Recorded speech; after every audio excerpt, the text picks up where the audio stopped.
வணக்கம் மக்களே, சற்றுமுன் கிடைத்த தகவல் ஒன்றை பார்க்க போகிறோம். ஓபிஎஸ்க்கு கிடைக்க போகும் மிகப்பெரிய அளவில் வெற்றி திடீர் தகவல். இந்த ஒரு தகவலை பற்றி தான் நாம் பார்க்க போகிறோம். தகவலை பார்ப்பதற்கு முன்னதாக நீங்கள் நம்மளுடைய சேனலுக்கு புதிய பார்வையாளர்களாக இருந்தீர்கள் என்றால் மறக்காம சேனலை சப்ஸ்கிரைப் செய்து வைத்துக் கொள்ளுங்கள் மக்களே. தற்பொழுது மிகப்பெரிய ஒரு அளவில் வெற்றினா எங்கன்னா ராமநாதபுரம் தாங்க. ஓகேங்களா, ராமநாதபுரத்தில் ஓபிஎஸ்க்கு மிகப்பெரிய வெற்றி கிடைக்கிறதுக்கான காரணமே நம்மளுடைய எடப்பாடி அணியினர் தான். ஓகேங்களா, ஏன்னா ஒன்றல்ல இரண்டல்ல 5க்கும் மேற்பட்ட ஓபிஎஸ் அங்கே வர வச்சாங்க. ஓபிஎஸ்ஸை வர வச்சுன்னு ஓபிஎஸ்க்கு என்னதான் குடைச்சல் கடுப்பாக இருந்தாலும் கூட அவர் தீவிரமாக வேலையை பார்க்க ஆரம்பிச்சிட்டார். ஓகேங்களா, பல சிக்கல்கள் வருவது என்றாலே அது வெற்றிக்காகத்தான் அப்படின்றத புரிந்து தீவிரமாக வேலை பார்க்க ஆரம்பிச்சிட்டார்.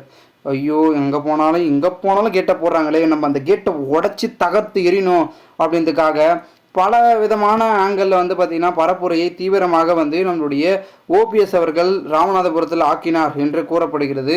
இந்த ஒரு சூழலில் தற்பொழுது மிகப்பெரிய அளவில் இருந்து கொண்டிருந்தாலும் கூட அங்கு நடக்கக்கூடிய ஒவ்வொரு விஷயமே ராமநாதபுரத்தில் பரப்புரையாகட்டும் இல்லை இவர் செய்யக்கூடிய மாநாடு கூட்டமாக இருக்கட்டும், அப்போல்லாம் நிறைய குடைச்சல் கொடுத்தாங்க.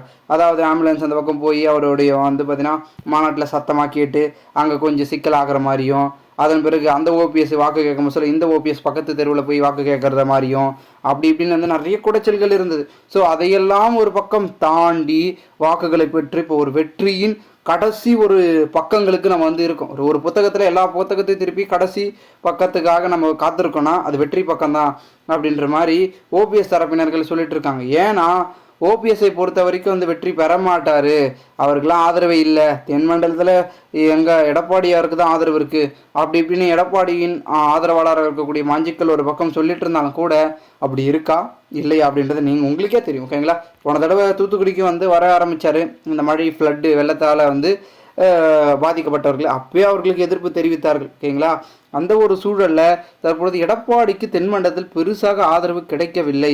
ஏன்னா அவர் குறிப்பிட்டவருக்கு ஆதரவு கொடுத்ததுனால மற்றவர்களெல்லாம் ஒதுக்கி விட்டது நீக்கி விட்டதுன்னு செய்வதன் காரணமாக அவர்களுக்கு பிடிக்கவில்லை. அதனால் என்னென்னா அவர்களுடைய எதிர்ப்பலைகளை காட்ட ஆரம்பித்தார்கள். ஏன் நேரடியாகவே காமிக்கிறவங்க வாக்குகளுக்கு தான் காமிச்சிருப்பாங்க, வாக்கு செலுத்த மோசலுக்கு தான் நிறைய நடந்திருக்கலாம். ஓகேங்களா, அதனால் எடப்பாடிக்கு எதிராக மாறினா டிஎம்கே போட மாட்டாங்க, அதிமுக தான். டிஎம்கே பிடிக்காத அதிமுக போடுவாங்க. இப்போ அதிமுகவில் குளறுபடி இருக்கிறதுனால அதிமுக அடுத்தது யார், ஓபிஎஸ் இருக்காரு, சரி அவருக்கு போட்டுருவோம் அப்படின்னு தான் ராமநாதபுரம் மக்கள் நினைப்பாங்க.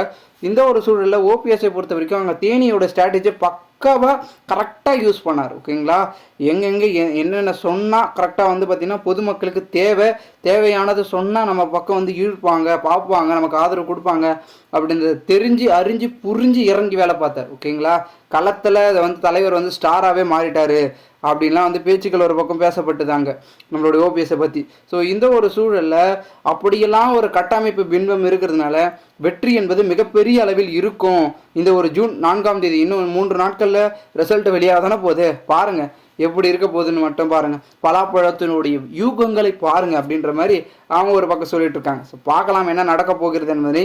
மேலும் இந்த ஒரு தகவலை குறித்த பொதுமக்கள் உங்களுடைய கருத்துக்களை கமெண்ட் மூலமாக தெரிவிங்கள். இதுபோன்று நீங்கள் அரசியல் சார்ந்த நிகழ்வுகளாம் தினசரி தெரிந்து கொள்ள சேனலை சப்ஸ்கிரைப் செய்து வைத்துக் கொள்ளுங்கள் மக்களே. நாம் அடுத்தடுத்த வீடியோவில் சந்திக்கலாம். அதுவரை உங்களிடமிருந்து விடைபெறுகிறேன். நன்றி, வணக்கம் மக்களே.